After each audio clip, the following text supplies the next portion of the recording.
The room fell silent as the holographic display showed another human colony turning red. 3 solar systems lost in just 2 weeks. 12 billion lives gone. "This cannot continue," said Hyun, his fist hitting the round table of the Galactic Council chamber. Hyun was the top military mind from Earth. At 55, his black hair showed streaks of gray, and his face carried the lines of a man who had seen too many battles. He stood tall among the 20 alien representatives who sat around the table. "The Vraxians are not stopping," Hyun continued. "Their ships are faster. Their weapons are stronger. Their armor cannot be broken by our best guns." Admiral Ta nodded slowly. He was older than Hyun, with a completely white beard and tired eyes. "Earth will be next. The Vraxians hate humans most of all." The alien representatives began talking all at once. Some shouted. Others whispered. A few remained silent, their many eyes blinking in fear. Mog, the representative of the Plonian Empire, rose on his 4 legs. His blue skin glistened under the chamber lights. "We have sent 10,000 ships against them," Mog said. "All destroyed. What can Earth do that we cannot?" Hyun looked down. It was true. Earth's ships were not as advanced as the Plonian fleet. Their guns were not as powerful as the Centauri weapons. Their armor was not as strong as Delvan steel. "Perhaps we need something the Vraxians do not expect," said a soft voice. All heads turned to Je, the Earth ambassador. She was small compared to most aliens in the room, but her calm voice commanded attention. Her gray suit was simple, and her dark hair was pulled back neatly. "The Vraxians expect ships. They expect guns and bombs," Ji said. "They have defenses against all our technology." "What are you suggesting, Ambassador?" asked Ta. "We send one person. No armor. No army. Just a ninja." Laughter erupted from several representatives. The word ninja did not translate well to most alien languages. Their translator devices simply called it human shadow warrior, which sounded like a child's fantasy. "You mock us, Ambassador," growled Mog. "My people died while you suggest sending a single human with ancient weapons." Hyun stepped forward. "The Vraxian sensors can detect any modern weapon, any energy source, any metal or alloy we use for armor, but they might not recognize the threat of traditional human skills that use no technology. One human against an empire." A Centauri representative clicked his mandibles in disbelief. "This is your plan." "A ninja can move without being seen," Jai explained. "Strike without warning. Sabotage from within. The Vraxians will not be looking for such a threat." The council chamber filled with angry voices again. Some called the plan suicide. Others called it an insult. A few simply laughed. Admiral Tai raised his hand, and the room quieted. Despite being human, Ta had earned respect across the galaxy for his fair leadership and strategic mind. "I have seen human martial artists perform feats that seem impossible," he said slowly. "Their bodies alone can be weapons. Their minds can overcome pain and fear in ways most species cannot understand." He turned to Je. "Do we have such a person? A true ninja who could infiltrate a Vraxian warship?" Je nodded. "There is a man named Sun. He lives in the mountains of New Korea. While most humans embrace technology, he has mastered the ancient ways." Hyun's eyes widened. "Sun, I thought he was just a legend." "He is very real," Ji said, "and perhaps our last hope." Admiral Ta looked at the holographic map, where more and more systems were turning red as the Vraxian Empire expanded. "The Council will vote," he announced. "But while they debate, I suggest you find this Sun. We have no time to waste." Hyun nodded and left the chamber quickly, the weight of humanity's future heavy on his shoulders. The last hope for Earth wasn't a new weapon or a powerful ship. It was a single man who lived by ancient ways in a galaxy of advanced technology. Snow fell softly on the mountain peak. The small wooden house sat alone among tall pine trees. Smoke rose from its chimney into the cold morning air. Inside, Sun sat cross-legged on a bamboo mat. His eyes were closed. His breathing was slow and steady. At 35, his body was lean and strong. Scars marked his hands and face, telling stories of years of hard training. The room was simple. No computers, no screens, only wooden furniture, paper scrolls on the walls, and racks holding simple weapons made of wood and metal. Sun opened his eyes when he heard footsteps outside. No one came to this mountain. He had chosen this place to be alone, to train in peace. He moved silently to the door, a wooden staff in his hand. When the knock came, he was ready. Sun opened the door to find two people standing in the snow. He recognized one immediately.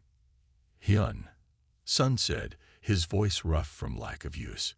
"It has been many years." Hyun bowed slightly. "Too many, old friend. This is Admiral Ta of the Galactic Defense Force." The older man bowed as well. Sun studied him for a moment, then stepped aside. "Come in. It is cold outside."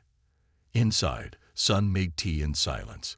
His guest sat at his small table, looking around at the simple room with curious eyes. "You still live without technology," Hyun said, accepting a cup of steaming tea. Sun nodded. "The old ways teach us more than new machines ever could." "Some would call that foolish in today's world," Admiral Ta said. "Perhaps." Sun sat across from them. "But you did not come here to discuss my choices." Hyun placed a small device on the table. It projected a hologram showing star systems and ships moving through space. "The Vraxians have declared war on all Alliance worlds," Hyun explained. "They have already taken 3 systems."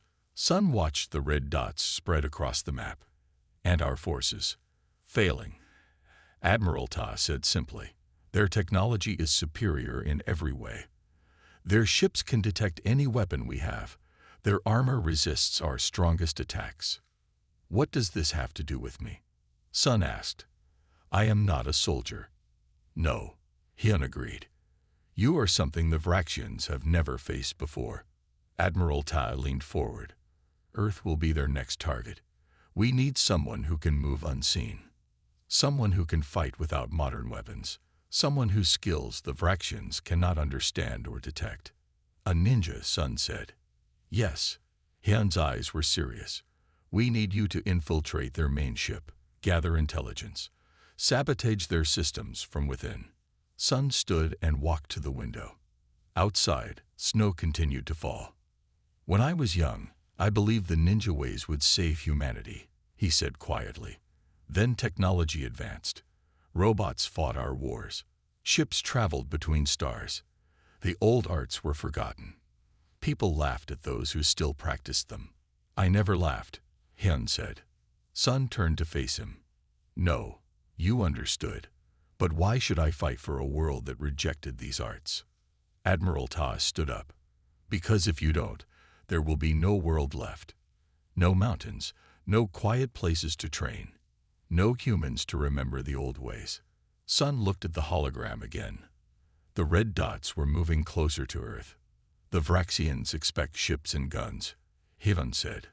"They do not expect one man with a knife and the skills of an ancient warrior." "They have killed billions," Sun said. "What can one man do against such power?" Admiral Ta smiled slightly. "One shadow in the right place can hide an entire army. One cut in the right spot can bring down the largest beast." Sun walked to a wooden chest in the corner. He opened it and removed a black cloth bundle. When he unwrapped it, it revealed a set of ancient tools: shuriken, smoke bombs, climbing claws, and a tanto knife. "My grandfather's tools," Sun said. "He told me that one day these ancient ways would be needed again." He looked at his visitors. "I will need to know everything about the Vraxians. Their ships, their bodies, their weaknesses." Hyun smiled for the first time. "Then you will help us." Sun nodded once. "When humans have nothing left, we return to what we truly are. I will show these aliens what that means." The Alliance base hummed with activity. Scientists and soldiers rushed through metal hallways. Alarms sounded as ships left for battle. In the middle of this chaos, Sun sat calmly in a small room, eyes closed in meditation. The door slid open. Hyun entered with a woman in a white lab coat. "Sun, this is Dr. Yuna," Hyun said. "She will brief you on Vraxian biology." Sun opened his eyes and nodded at the doctor. She placed a tablet on the table, showing images of the alien enemies. "Vraxians stand about 8 feet tall," Dr. Yuna explained. "They have 6 limbs and an exoskeleton like Earth insects. Their outer shell is stronger than our best armor." Sun studied the images carefully. "Show me their joints," he said. Dr. Yuna looked surprised but swiped to a new image. "Their joints are their weak points. The shell is thinner there to allow movement." "What about their eyes?" Sun asked. "They have 4 eyes with protective covers," she said, "but the covers must open to see clearly." Sun nodded. "They're breathing. They breathe through small holes along their sides, like Earth insects." Sun stood up and walked around the table, still studying the images. "Their technology is advanced, but their bodies follow the same rules as all living things. Everything that lives can be killed." Hyun looked at his friend with new respect. While others saw only the alien's strength, Sun immediately searched for weaknesses. "What weapons will you take?" Dr. Yuna asked. "None that you would recognize as weapons," Sun answered. He opened a cloth bundle on the table. Inside were his tools: throwing stars, a small knife, smoke bombs, and thin ropes. Dr. Yuna frowned. "These are primitive." "That is their strength," Sun said. "Vraxian sensors look for energy weapons, explosives, and modern metals. These are made from wood, ceramic, and carbon fiber. They will not set off alarms." Hyun picked up one of the throwing stars. "I had our engineers make more of these to your specifications. The edges are sharper than any metal. They will penetrate the thin parts of Vraxian armor." Sun bowed slightly. "Thank you." A new person entered the room, carrying a black bundle. It was a young man with nervous eyes. "This is Kwon, our best textile engineer," Hyun said. Kwon placed the bundle on the table and carefully unwrapped it. Inside was a black outfit. "This is made from plant fibers and natural materials," Kwon explained. "No synthetic threads. No metal. It will not show up on their scans." Sun touched the fabric. "It is strong." "Yes, it can stop a blade, but not an energy weapon. It will also help hide your body heat." Sun nodded in approval. "What about the ship? I need to know its layout." Hyun activated a hologram showing a massive Vraxian vessel. "This is their flagship, the Hive Queen. Our spies got this information at great cost." The ship was enormous, with many levels and chambers. Sun studied it carefully, memorizing every path and room. "Their command center is here," Hyun pointed. "Their engine room here. Both are heavily guarded." "And how will I enter?" Sun asked. Admiral Tai, who had been quiet until now, stepped forward. "We have arranged a diplomatic meeting. A last attempt at peace. Our shuttle will carry you close enough." "They will search your shuttle," Sun said. Tai smiled slightly. "They will search for weapons and soldiers. Not for a man hiding in a secret compartment made of materials their scanners cannot see." Sun studied the ship model again. "Once I am inside, I will be alone." "Completely," Hyun confirmed. "No communication. No backup. No way out unless you succeed." The room fell silent. Everyone looked at Sun, waiting for signs of doubt or fear. They saw none. "A ninja moves like water," Sun said quietly. "Finding every crack, every opening. I will flow through their ship unseen." Dr. Yuna shook her head. "One man against thousands of Vraxians. It seems impossible." Sun closed his eyes briefly. The impossible simply takes more preparation. He began packing his tools with careful, precise movements. Each had its place. Each had its purpose. "When do I leave?" he asked. Admiral Tai checked the time. "In 6 hours. The fate of Earth rests with you." Sun. Sun continued his preparations, his face calm. No pressure. Then, for the first time in weeks, Han laughed. The Alliance shuttle approached the massive Vraxian flagship. It looked tiny next to the giant alien vessel, like a fly next to a dragon. Inside a hidden compartment beneath the shuttle's floor, Sun lay perfectly still. His eyes were closed. His breathing was so slow and shallow that a medical scanner would barely detect life. This was an ancient ninja technique called the hidden breath. He could hear the nervous voices of the Alliance diplomats above him. "We are being scanned," someone said. Sun remained motionless. His black clothing contained no metal. His weapons were made of ceramic and carbon fiber. Even his body temperature had been lowered through meditation. The shuttle docked with a heavy clank. Sun heard the hiss of air as the doors opened. Then came the clicking sounds of Vraxian speech. "We welcome you to discuss terms of surrender," a translated voice said. It sounded flat and cold. "We come to discuss peace, not surrender," an Alliance diplomat replied. Sun listened as the diplomats were led away. Their footsteps faded. The Vraxians would search the shuttle now. He waited, focusing on keeping his breath silent and his heart rate low. Heavy footsteps moved above him. Scanners hummed. Then the footsteps left. The shuttle was empty. Sun waited 10 more minutes before moving.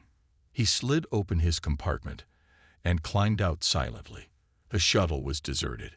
The Vraxians had found nothing suspicious because their technology couldn't detect what they didn't understand. Sun moved to the shuttle's airlock. The corridor beyond was empty for now, but security cameras watched every angle. Sun studied their pattern. There was a 3-second gap in their coverage when they rotated. He counted down in his mind. 3, 2, 1. Sun slipped through the airlock and pressed himself against the ceiling in a hidden corner, using small hand claws to hold his position. A Vraxian guard walked beneath him, not thinking to look up. The ship was vast. Sun had memorized its layout, but the reality was more complex. Vraxians moved everywhere, their large insect-like bodies clicking along metal floors.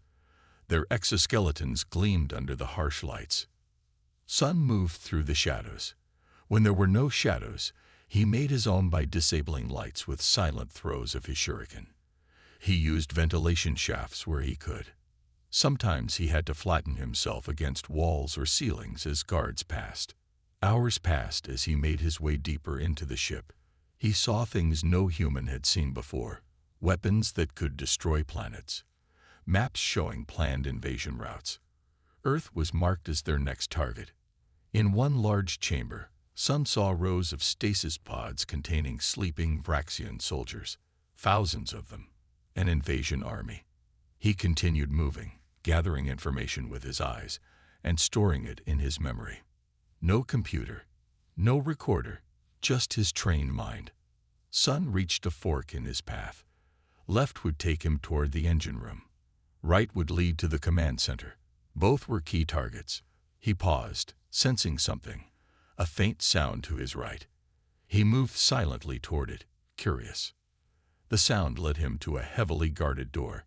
Using all his skill, Sun slipped past the guards when they changed positions. Inside, he found something that made his blood run cold. Humans in glass cells.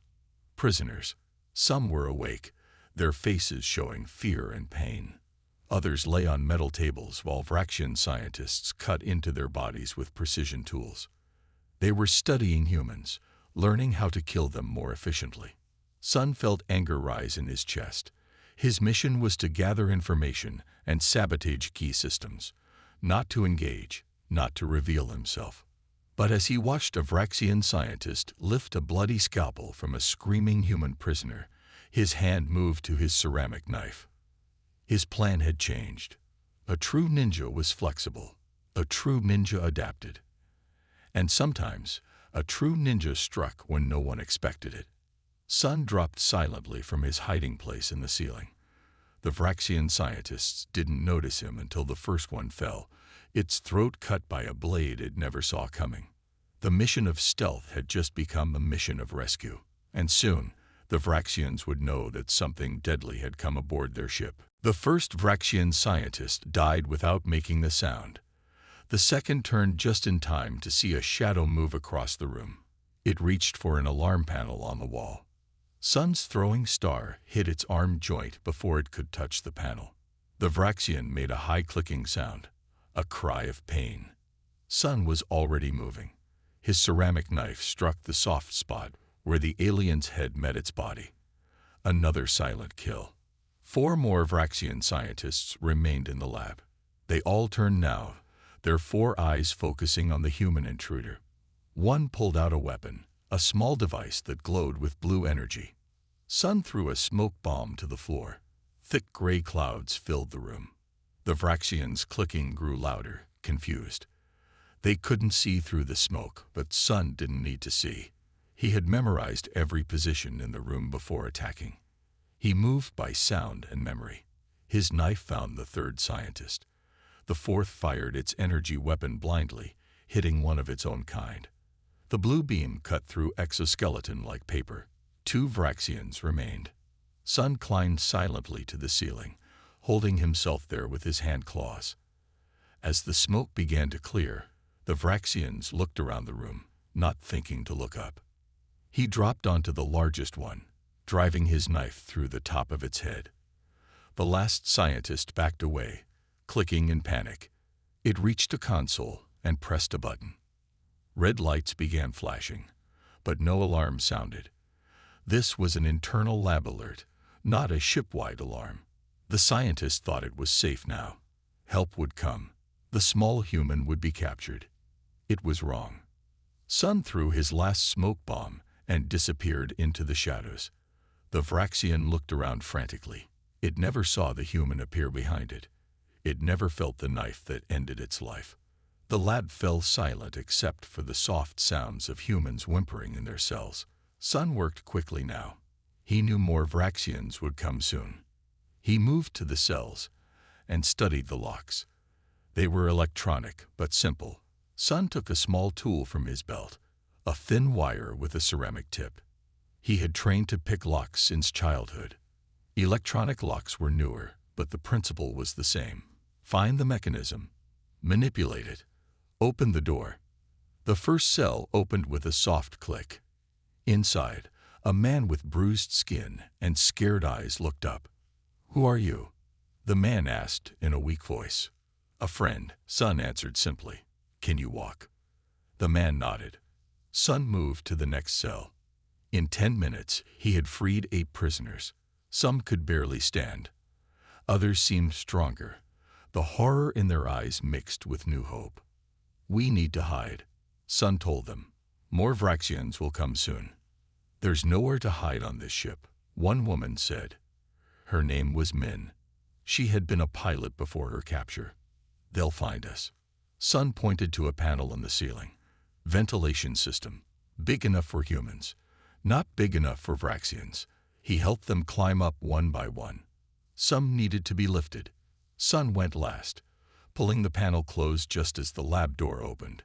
New Vraxian scientists entered, clicking in alarm at the sight of their dead colleagues and empty cells. Inside the narrow ventilation shaft, the humans followed Sun in a silent line. He led them through the maze of metal tunnels, using the ship plans he had memorized. "Where are we going?" Min whispered. "Somewhere safe for now," Sun replied. "I need to continue my mission." "What mission?" another prisoner asked.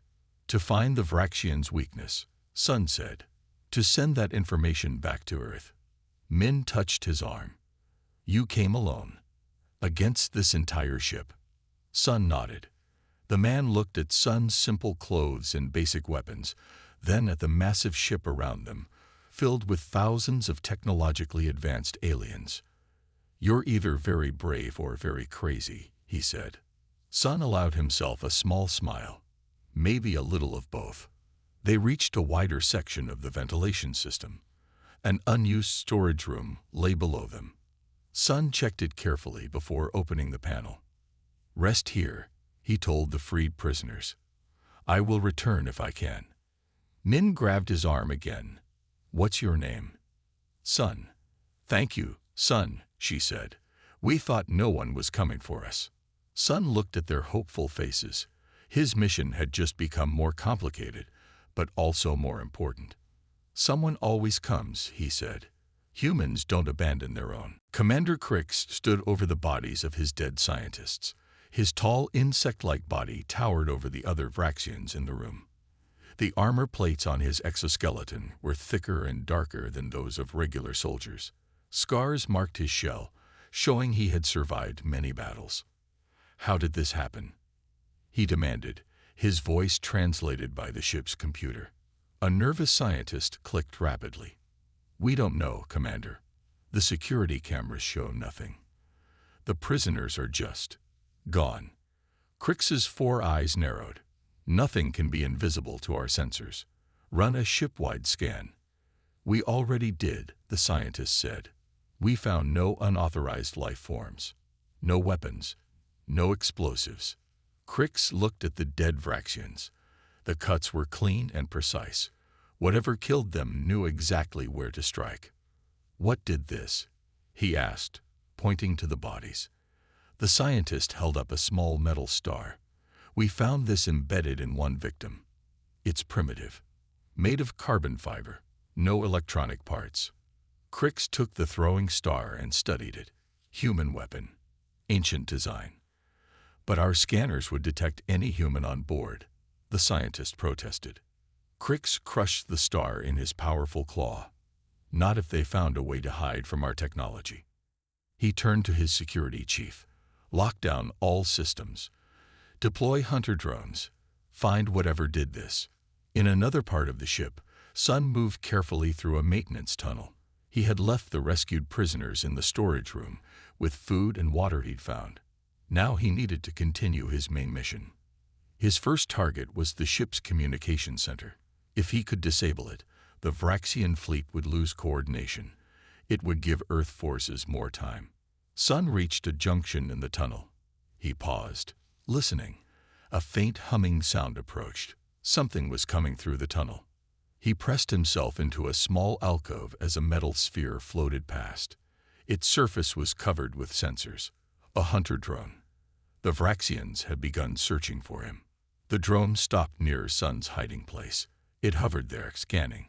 Sun didn't move, didn't breathe. The drone's sensors searched for heat, movement, and electronic signals. Sun had none of these. After a long moment, the drone moved on. Sun waited until it was gone before continuing. He reached a grate overlooking the communication center. 20 Vraxians worked at stations below.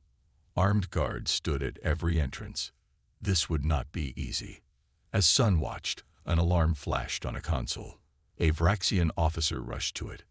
"Commander Crix wants all systems checked," the officer announced. "Something has infiltrated the ship." "What kind of something?" another Vraxian asked. "Unknown. It killed 6 scientists and freed the human test subjects." The Vraxians began checking their equipment. None looked up at the ceiling grate. Sun studied the room. The main power junction was on the far wall. If he could reach it, he could disable their communications, but there was no way to cross the room unseen. Unless... Sun took out his last smoke bomb. Next to it, he placed a small pouch of fine powder. It was a special mix that would float in the air for several minutes. He wrapped them together with a thin string and attached one of his throwing stars. With perfect aim, he threw the bundle through the grate. It hit the far wall near the power junction. The impact triggered the smoke bomb. Thick clouds filled that side of the room. The Vraxians rushed toward the smoke, weapons ready. As they moved, Sun opened the grate and dropped silently into the room on the opposite side. Alarms blared now. The Vraxians were distracted by the smoke. Sun moved quickly to a control panel. He inserted his ceramic knife between the seams and pried it open. Inside were bundles of glowing cables. Sun didn't know which ones controlled what, so he cut them all. Lights flickered throughout the room. Screens went dark. The Vraxians clicked in panic. "What's happening?" one shouted. "Power failure in Section 7, another replied. Sun was already climbing back to the ceiling grate. In the confusion, no one saw him. As he pulled himself into the tunnel, he heard Commander Crix's voice over the ship's speakers. "Attention all Vraxians. We have an intruder aboard. Find it. Kill it." The hunt had truly begun. The massive quantum relay chamber hummed with alien technology, its intricate networks of light and energy pulsing like a metallic heartbeat. Jae-hwan moved like a ghost, his hands dancing across alien interfaces that most beings would find incomprehensible. Each touch was precise, each movement calculated. The first relay went dark with a soft electronic whisper. Billions of miles away, a Kolnar battleship suddenly lost its navigation systems. Its massive engines flickered, then died. Hundreds of alien soldiers stared in confusion as their perfectly coordinated fleet became a collection of blind, drifting ships. On another world, planetary defense grids collapsed. Energy shields that had protected Kolnar colonies for centuries simply winked out. Communications between military units became a jumble of panicked signals and static. The perfect, machine-like efficiency of the Kolnar Empire began to crack. Jae-hwan's fingers moved faster. Yu-jin's voice crackled through his encrypted communicator. "You're breaking through their quantum encryption faster than we predicted," she said, her voice a mix of excitement and disbelief. "Every system has weakness," Jae-hwan responded quietly. His eyes never left the alien interface. Each line of code he modified was a weapon. Each algorithm he inserted was a silent blade cutting through the Empire's technological heart. The relay chamber began to change. Alien warning lights flashed red, then purple, then a sickly green. Automated defense systems tried to activate, but Jae-hwan was always one step ahead. He had studied these systems for months, learned their language, understood their logic better than their creators. A massive holographic display flickered to life. It showed the Kolnar communication network, a complex web of interconnected systems that spanned thousands of star systems. As Jae-hwan worked, the web began to dissolve. Connections broke. Entire sectors went dark. The Kolnar leadership would soon realize what was happening. But by then, it would be too late. In the central command of the Kolnar Empire, high-ranking officials began to notice something was wrong. Communication lines went silent. Fleet coordinates became scrambled. Planetary defense networks started to fail. "What is happening?" demanded Vornak, the supreme military commander. His tentacles moved nervously across communication panels. Nothing responded correctly. On the communication relay station, Jae-hwan allowed himself a small smile. Humans had always been good at finding weaknesses, at adapting, at surviving. Another relay went dark, then another. The destruction was systematic, perfect. Each fallen relay was another blow to the Kolnar's seemingly invincible infrastructure. Yu-jin's voice came through again. 30% of their network is now compromised. They won't be able to coordinate a response. Jae-hwan knew the risks. He was deep in the heart of the enemy's most secure facility. One mistake would mean certain death, but he had come too far to fail now. The relay chamber continued to change. Alien technology that had seemed unbreakable now looked fragile. Sparks flew. Systems crashed. The mighty Kolnar communication network, the backbone of their galactic conquest, was falling apart. And at the center of it all was one human. No massive army, no advanced battleships, just skill, determination, and an understanding that technology was just another system waiting to be understood and defeated. The destruction had begun. The alarm screamed through the relay station. Red lights flashed everywhere. Jae-hwan knew his time was running out. Elite Kolnar hunter units began to pour into the facility. They were massive creatures, each standing nearly 3 meters tall. Their bodies were part organic, part machine, with exoskeleton armor that could stop most weapons and sensory systems that could detect the slightest movement. Jae-hwan pressed himself against a cold metal wall. His breathing was slow and controlled. Years of training had taught him that panic was the fastest way to die. The first hunter unit entered the corridor. Its multiple eyes scanned back and forth, mechanical segments shifting like liquid metal. Advanced sensors swept the area, looking for any hint of movement, any trace of an intruder. Jae-hwan didn't move, not even a muscle. The hunter unit took another step, then another. Its sensors were so advanced they could detect heat signatures, breathing patterns, even the electrical impulses of a living brain. But Jae-hwan had prepared for this. The modified stealth suit he wore was more than just a piece of clothing. It was a technological marvel that broke every rule of detection. Another hunter unit joined the first, then another. The corridor became crowded with these killing machines. Each one was designed to hunt down and eliminate threats with extreme prejudice. Yu Jin's voice crackled in his ear. "You've got company," she said quietly. "Multiple high-level threat units converging on your position." "I know," Jae-hwan whispered back. Outside the facility, the situation was even more intense. Quantum-locked assassination drones filled the sky. Entire battle groups of Kolnar ships surrounded the communication relay station. From space, it looked like a metal hurricane. Thousands of ships, millions of weapons, all focused on one single point. All focused on one human. Inside the corridor, the hunter units began to move differently. They were no longer searching. They were hunting. Their movements became more precise, more calculated. Each step was a potential killing stroke. Jae-hwan knew he had only moments to act. His hand moved slowly to a small device on his belt. It wasn't a weapon in the traditional sense. It was something far more dangerous. A custom-built quantum disruptor that Yu Jin had spent months designing. The first hunter unit turned. Its sensors locked onto something. A tiny heat signature, a microscopic movement. Jae-hwan pressed the button. The quantum disruptor worked instantly. It wasn't like a normal weapon that destroyed things. Instead, it confused technology at its most basic level. Mechanical systems went crazy. Sensor arrays went blind. For a few precious seconds, the hunter units became confused. A few seconds was all Jae-hwan needed. He moved, not like a human, more like a shadow. Each movement was so fast, so precise that it almost didn't look real. One hunter unit went down, then another.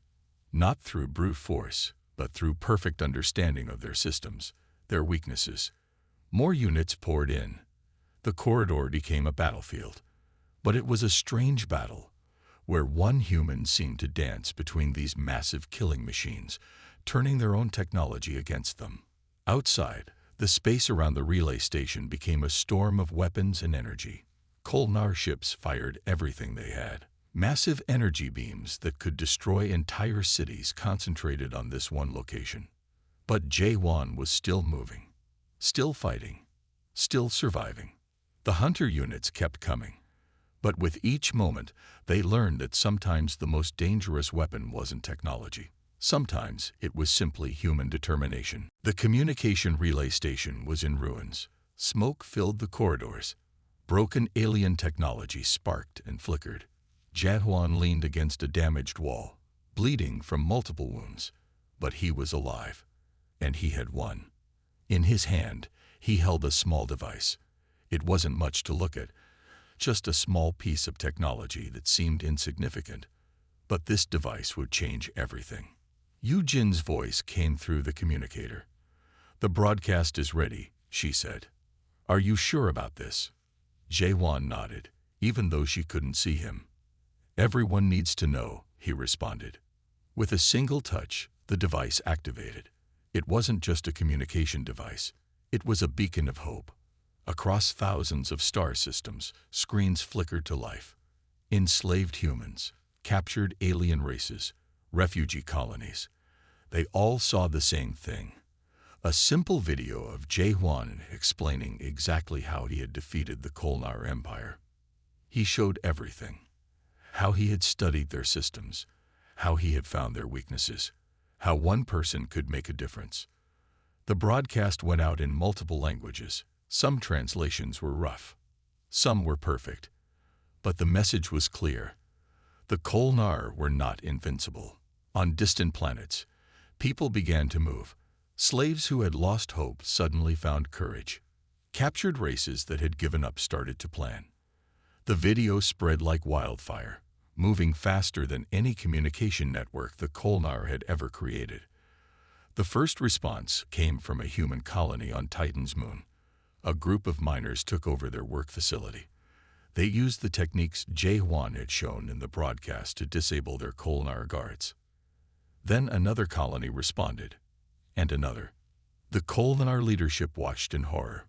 Their perfect system was falling apart, not through a massive military attack, not through a huge rebellion, but through something far more dangerous: hope. HFY knew he was badly hurt. The battle had taken everything from him. But he had one more task to complete. He began to upload all the information he had gathered, every secret about the Kolnar, every weakness, every hidden system. It was a complete blueprint for resistance. Outside the relay station, space was changing. Kolnar ships that had been preparing to destroy everything suddenly found themselves without communication, without coordination. They were giant metal rocks floating in space. Yujin's voice came through again. "The first free ships are launching," she said. Her voice was filled with emotion. "They're communicating, organizing." HFY smiled. This was more than a victory for humans. This was a victory for every species that had been oppressed. The communication device in his hand continued to broadcast. His message was simple but powerful. "You are not alone," it said in 100 different languages. "You can fight back." Across the galaxy, something was happening. Slaves were becoming fighters. Prisoners were becoming leaders. The impossible was becoming possible. As the sun rose on a new day, the galaxy looked different. The Kolnar Empire, once thought to be unbeatable, was crumbling. And it all started with one human, one person who refused to give up. HFY closed his eyes. He was tired, but he had done what needed to be done. Humanity had a chance, and that was everything.